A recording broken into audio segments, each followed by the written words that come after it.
What is up here, YouTube? Jigsaw0097 here today, bringing you another video. This is a video that I was planning on making after week 4, and I'm going to call this the State of the Eagles at 2-2, because I didn't think I thought the Eagles would go 4-0, but now in hindsight, they're just 2 plays away from being 0-4, guys. So this Eagles team is not the team of last season. They're looking a lot more like the 2016 squad that we dealt with. But I'll get into all of this. But first of all, guys, I've hit 300 subscribers. I want to thank you so much for watching and supporting the channel. I've been doing this for about 2 years now, and I appreciate all the comments I've got, all the Eagles fans, football fans that have come out and supported the channel. And I'm going to give some shout outs right here. I just went through my last couple videos over the last couple months just to kind of read the comments and see who's been commenting the most. And so I'm just going to give some shout outs right here. It's a lot of you, and I wrote you all down. So I'll start with Doge. I hope I'm saying his name right. Eagles Crazy is another one that comments a lot. Terrell Wright, he's a newer one. Cowboy X Factor, thank you so much, man. He's a Cowboys fan, guys. He joined the channel, and he's been commenting. He's been very civil, you know. If you guys are interested in the Cowboys at all, you know, go check his channel out. I think he's done making videos for the time being, but he's definitely one to follow. Then Joey Shake 72, he's one of the first Eagles YouTubers I even met on this platform. Much love to Joey. He's a great guy. Desert Eagle 90 as well. He's awesome. Go check out his channel if you haven't. But these guys are the Desert Eagle 90 is like a big wig on here now. He's been on here for a while. I actually started watching Desert Eagle before I even started doing Eagles videos. So then we have Dominic Purdy, Cool P19, Eagles Speed, 59ers Football. He's another one that's been with me since the very beginning, pretty much. Sacred Eagle, Philly 500. Love that guy as well. And then also the Bitter Birds, particularly Adrian Fedq. I follow him a lot on there, and I think he's commented a couple times, but he's also one of the bigger guys. I was watching him as well before I even started doing this. Him, Philly 500, and then 59ers Football. There's also Hated Darius, who I didn't mention. I watch him quite a bit, but he doesn't really comment on the videos. I don't know if he subscribed to me, but I'll give a shout out to him anyway because I like him. But yeah, guys, that's kind of the shout outs for now. Again, thank you so much, but we will get right into this. So the Eagles are at 2-2 right now, guys. They've got a lot of problems.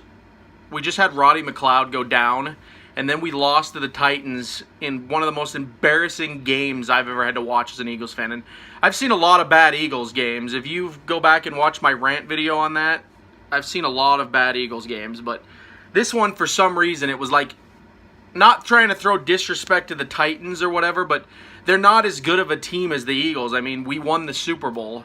And who knows, maybe the Titans are just rising up. They beat the Jaguars, and then they beat the Eagles. Those are 2 really good teams. But I don't know. This was a game that the Eagles really had no business losing. I mean, we were up 17-3 at one point. I thought it was easily going to be a 2-possession game. The Eagles were going to win soundly, but especially the way that Alshon Jeffrey was just destroying Malcolm Butler. I'll say this to you Patriots fans, saying that we would have lost the Super Bowl had Malcolm Butler played. We would have probably won by like another touchdown. It wouldn't have been a 9-point game. It would have been like a 15-point game. So I don't want to hear this crap anymore that Malcolm Butler would have made the Patriots better in the Super Bowl, because he got fried, guys.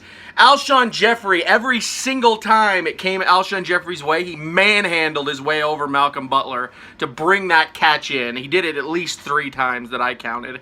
So Alshon Jeffrey was playing out of his freaking mind. Carson Wentz looked fantastic, guys. Those weren't the problems. I think one of the biggest problems in this game was the secondary one, but even more importantly was this O-line play. This O-line play has been atrociously bad over the course of this season, to the point where I hardly recognize it anymore. I mean, granted, they were never an elite unit, but, I mean, Nick Foles only got sacked twice in the postseason last year, guys.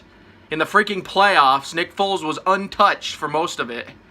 So it just is so confusing now that Carson Wentz comes back, your golden boy, and you can't protect him. Nick Foles was getting hit too in the first couple games, so it's a real problem. And I think that's one of my biggest concerns going forward with this 2-2 Eagles team is, are they going to be able to protect Carson Wentz? Because if Carson Wentz goes down again, we do have Nick Foles, but it's basically going to force the Eagles to pay Nick Foles a lot of money next year because they're going to realize that they don't have a guy that can stay on the field all year because the team can't let him. It's going to be an Andrew Luck situation, guys. If you remember back in Indy, back when Chuck Pagano was the coach, Andrew Luck was always getting hit. And eventually it caught up with him. He had that horrible shoulder injury. He was out for 2 seasons. I don't want to see that happen to Carson Wentz, but the way this is going, it just might, guys, if they don't get protecting him.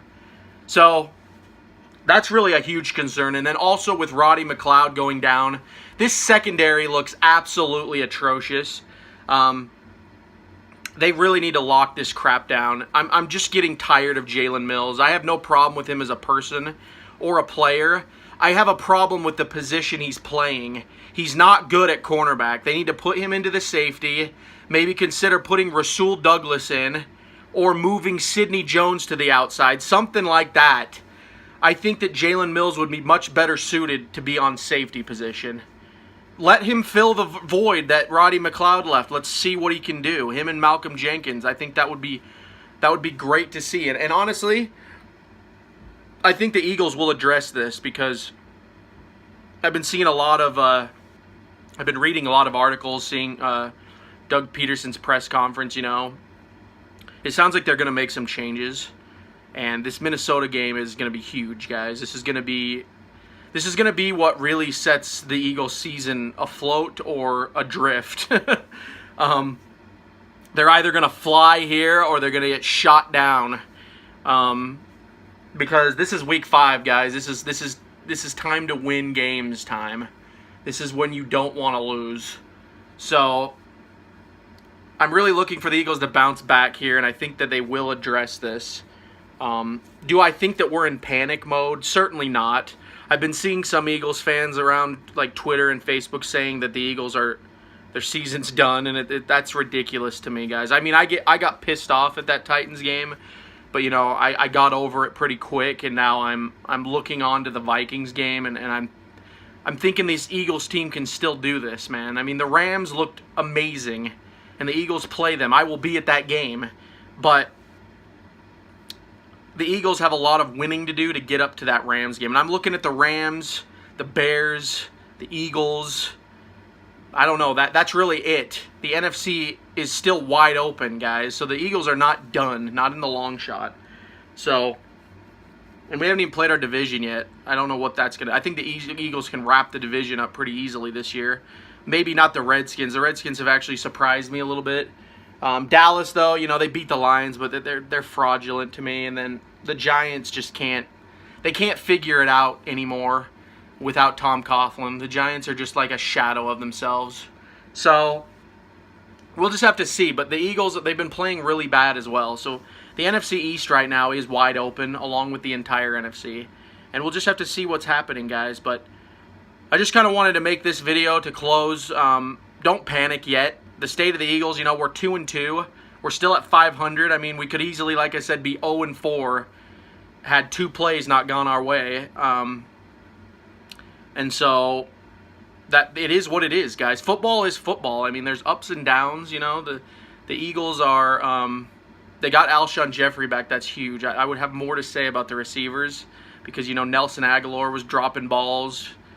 It's something weird. It's like whenever Jordan Matthews is on this Eagles team, Nelson Aguilar reverts to his ugly self.